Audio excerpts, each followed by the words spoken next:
الحمدللہ رب العالمین والصلاة والسلام علی سید المرسلین۔ سبق نمبر 81، لیسن نمبر 81، اسم مقصور کا اعراب۔ اسم مقصور اس اسم کو کہتے ہیں جس کے آخری حصے میں زبر کے بعد الف آئے۔ اس الف کو الف مقصورہ کہتے ہیں۔ جیسے دنیا میں زبر کے بعد الف ہے، الہدا میں بھی دیکھیے بڑی آواز ہے، الف کی آواز آ رہی ہے۔ رضا میں بھی دیکھیے یہاں کھڑی زبر ہے۔ مأوا میں بھی آپ دیکھیے ایک بڑی آواز ہے الف کی۔ الغنا میں بھی یہی چیز ہے۔ سحارا، مسوا، علا، فتح، مستشفى، الصفا، مسلح، مریض کی جمع مرضى، اور قتلہ مقتول کی جمع قتیل کی جمع۔ اور عصا میں بھی دیکھیے صاد کے بعد الف ہے۔ مصطفیٰ کا بھی یہی معاملہ ہے، مرتضیٰ کا بھی یہی معاملہ ہے۔ تو یہ آخر میں الف کی آواز آ رہی ہے اور لمبی آواز۔ بشریٰ، عیسیٰ، موسیٰ، یحییٰ وغیرہ۔ تو یہاں اس میں مقصور تینوں حالتوں میں زبر لے کر آتا ہے، اور سیاق و سباق سے پہچانا جائے گا کہ یہ حالت رفع کی ہے، یہ نصب کی ہے، یا جر ہے۔ اب دیکھیے الدنیا، الدنیا، الدنیا، تینوں حالتوں میں، رفع کی حالت میں، نصب کی حالت میں اور جر کی حالت میں الدنیا الدنیا ہی رہتی ہے۔ پہلی مثال دیکھیے، الدنیا مزرعۃ الآخرۃ۔ حدیث میں ہے الدنیا مزرعۃ الآخرۃ، دنیا آخرت کی کھیتی ہے۔ تو اس میں الدنیا مبتدا ہے اور مزرعۃ الآخرہ خبر ہے۔ الدنیا ظاہر ہے مبتدا مرفوع ہوتا ہے، تو الدنیا میں سیاق و سباق یہ کہہ رہا ہے کہ یہ مبتدا ہے اور مرفوع ہے۔ دوسری مثال دیکھیے سورہ بقرہ سے، لہم فی الدنیا خزی، ان لوگوں کے لیے دنیا میں خزی ہے، رسوائی ہے۔ تو فی الدنیا، اب یہاں دنیا حرف جر فی کے بعد استعمال ہوا ہے، تو یہ ظاہر ہے کہ یہ مجرور ہے۔ اور اس کے بعد سورہ آل عمران کی آیت دیکھیے، منکم من یرید الدنیا ومنکم من یرید الآخرۃ، تم میں سے کچھ لوگ ایسے ہیں جو دنیا چاہتے ہیں، اور وَمِنْكُمْ مَن يُرِيدُ الْآخِرَةَ، اور تم میں کچھ لوگ ایسے ہیں جو آخرت چاہتے ہیں۔ تو دیکھیے آخرت مفعول بہ ہے، اس کے اوپر زبر آپ کو نظر آ رہا ہے۔ اسی طرح الدنیا بھی مفعول بہ ہے اور یہ منصوب ہے۔ تو پہلی مثال میں الدنیا مرفوع ہے، دوسری مثال میں فی کے بعد ہونے کی وجہ سے مجرور ہے، اور تیسری مثال میں مفعول بہ ہونے کی وجہ سے منصوب ہے۔ اب ذرا چارٹ کو ملاحظہ فرمائیے، تو ردن ردن ردن، تو یہ تینوں حالتوں میں رضا جو ہے یہ اس کے ردن ردن ردن، اور الرضا الرضا الرضا الف لام کے ساتھ، اور اسی طرح دانا سے الدنیا الدنیا الدنیا، تینوں حالتوں میں اس کی حالت ایک جیسی ہوگی۔ اور ہدا جو ہے دیکھیے، ہدن ہدن ہدن، جیسے قرآن میں ہے فمن تبع ہدایا، ہدن۔ اور عیسیٰ بھی تینوں حالتوں میں عیسیٰ عیسیٰ عیسیٰ، اور موسیٰ بھی تینوں حالتوں میں موسیٰ موسیٰ موسیٰ، اور اعلیٰ بھی تینوں حالتوں میں یکساں ہوگا اعلیٰ اعلیٰ اعلیٰ۔ البتہ اعلیٰ کا مثنیٰ، البتہ اعلیٰ کا مثنیٰ اعلیانی اعلیینی اعلیینی، یعنی آنی عینی عینی کی شکل پر ہوگا۔ اور اعلیٰ کی جمع مذکر سالم مقصور، وہ آلون آلین آلین، جیسے قرآن میں ہے وہ انتم العالون آلون آلین آلین۔ اب آ جائیے کہ اسم مقصور کے آخر میں دراصل واو یا یا ہوتا ہے جو کبھی دوبارہ ظاہر ہو جاتا ہے، جیسے عصا. عصا دراصل عصون ہے، اس کا مادہ ہے عین صاد واو، اور ہدن کا مادہ جو ہے وہ ہدن جو ہے ہدایون تھا اصل میں، اس کا مادہ ہے ہا دال یا.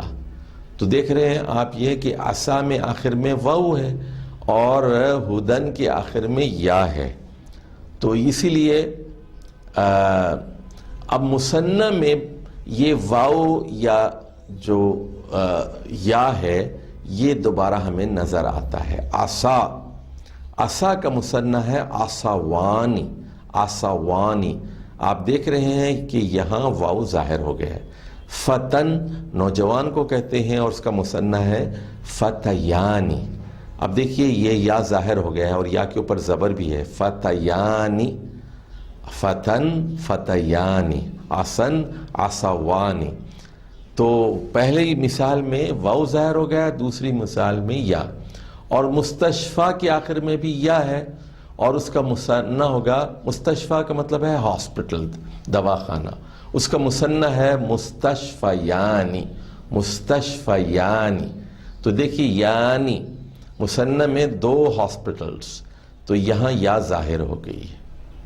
اور جمع مذکر سالم میں الف کو حذف کر دیا جاتا ہے اور آخر میں واو یا سے پہلے زبر ہوتا ہے. دیکھیے جیسے مصطفیٰ کی جمع ہوگی مصطفون، اور حالت نصب و جر میں مصطفین، مصطفون، مصطفین، مصطفین. اور اعلیٰ کی جمع ہوگی آلون، آلین، آلین. اب یہاں یا متکلم کی طرف دیکھیے، اس میں مقصور اپنے رنگ کیسے دکھاتا ہے. عصا یعنی لاٹھی، عصا یا میری لاٹھی، یا متکلم میری لاٹھی، عصا یا. اور یدا، یدانی سے ید ایک ہاتھ، یدانی دو ہاتھ، یدا یا میرے دونوں ہاتھ، یدا یا. اسی طرح دیکھیے محیا یا، محیا زندگی اور محیا یا میری زندگی. مسوا ٹھکانہ منزل، مسوا یا میری منزل میرا ٹھکانہ. اور دنیا سے دنیا یا میری دنیا. ہدن کے اوپر اگر آپ یا لگائیں گے ہدا یا، فمن تبیہ ہدا یا میری ہدایت. دنیا یا میری دنیا، ہدا یا میری ہدایت. مولا میرے آقا، میرے سردار، مولا. مولا یا تو میرے آقا، مولا صرف آقا، مولا یا میرے آقا. خطا یا خطائیں، تو اور خطا یا خطا یا میری خطائیں. اب دیکھیے خطا یا کی مثالیں ہم صحیح بخاری اور مسلم کی متفقن حدیث سے لیتے ہیں. نماز کی دعائے استفتاح ہے، یعنی آپ اللہ اکبر کہنے کے بعد جو دعا پڑھتے ہیں بہت ہی پیاری دعا ہے. اللہم باعث بینی و بین خطایا. اے اللہ میری شخصیت اور میرے گناہوں کے درمیان دوری پیدا کر دے. کما باعثت بین المشرق والمغرب، جس طرح تو نے مشرق اور مغرب کے درمیان دوری پیدا کر دی ہے، مشرق اور مغرب کبھی ملتے نہیں، اسی طرح میری شخصیت بینی و بین خطایا، میرے گناہوں کے درمیان فاصلہ پیدا کرتے اور بہت دور کا فاصلہ پیدا کرتے. یعنی میری شخصیت کو گناہوں سے پاک کرتے، سارے گناہ دور کر دے. اور اللہم نقینی، اے اللہ مجھے پاک صاف کر دے. من خطایا، میرے گناہوں سے. خطایا دیکھیے پھر آیا ہے کما ینقی الثوب الابیض من الدنس، جس طرح سفید کپڑا گندگی سے، میل کچیل سے پاک کیا جاتا ہے، میری شخصیت کو بھی اسی طرح گناہوں سے پاک و صاف کر دے. اور اس کا تیسرا حصہ ہے اللہم اغسلنی من خطایا. دیکھیے یہاں من خطایا حالت جر ہے، مجرور ہے، لیکن بظاہر صورت ان کی ایک جیسی ہے، تو مجھے دھو ڈال، میرے گناہوں سے مجھے دھو ڈال، بالماء والثلج والبرد، پانی سے مجھے دھو دے اور برف سے مجھے دھو دے اور برد اولوں سے مجھے دھو دے۔ یعنی یہاں اپنی رحمت کے پانی سے، اپنی رحمت کے برف سے اور اپنی رحمت کے اولوں سے، جو شفاف اور ڈسٹلڈ واٹر ہے، اس سے مجھے دھو دے تاکہ میں گناہوں سے بالکل پاک و صاف ہو جاؤں۔ تو یہ تزکیہ نفس کی دعا ہے اور بہت پیاری دعا ہے۔ اس سے یہ بات معلوم ہوئی کہ نماز کے آغاز میں ہی نماز کے مقصد کو آپ اللہ کے سامنے رکھ دیتے ہیں کہ یہ نماز میں اس لیے پڑھ رہا ہوں کہ اپنی شخصیت کو گناہوں سے پاک کر دوں، اور یہ نماز میرے گناہوں کی مغفرت اور میرے گناہوں کو مٹانے کا ذریعہ اور سبب بن جائے۔ اب دیکھیے قرآن مجید میں ہے فمن تبع ہدایا، ہدایا، تو ہدن کے بعد یا ہے اور یہ ہدایا بن گیا، اور ہدن تینوں حالتوں میں یکساں اعراب رکھتا ہے۔ اب قرآن مجید کی مثالیں دیکھیے، وَإِنَّهُ لَهُدًى، اِنَّهُ یقیناً یہ ایک ہدایت ہے، وَإِنَّهُ لَهُدًى، تو یہاں ہدن جو ہے خبر ہے اور مرفوع ہے۔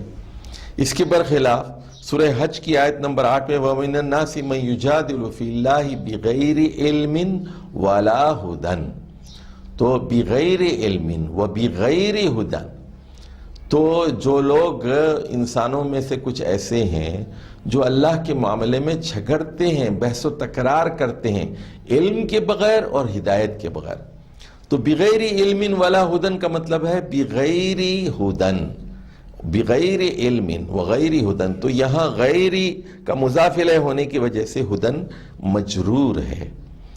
اب آ جائیے سورۃ الکہف کی آیت نمبر 13 پر، انہم فتیتن، کہ غار والے لوگ دراصل کچھ نوجوان تھے، آمنوا بربہم، جو اپنے رب پر ایمان لے آئے تھے، وزدناہم ہدن، زدناہم ہدن، اور ہدایت کے اعتبار سے ہم نے انہیں ترقی دی تھی، ہم نے انہیں ترقی دی تھی۔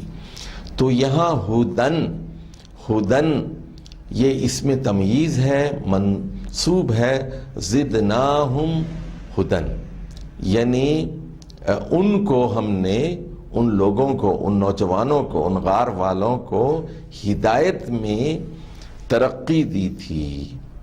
چلیے ایک اور مثال ہم حدیث سے لیتے ہیں، اوصیکم بالانصار، میں تمہیں انصار کے بارے میں حسن سلوک کی وصیت کرتا ہوں، فَإِنَّهُمْ خَرِشِي وَعَيْبَتِي، اس لیے کہ وہ میرے رازدار ہیں، میرا پیٹ ہیں، میرا معدہ ہیں، اور وہ میرے قابل اعتماد ساتھی ہیں۔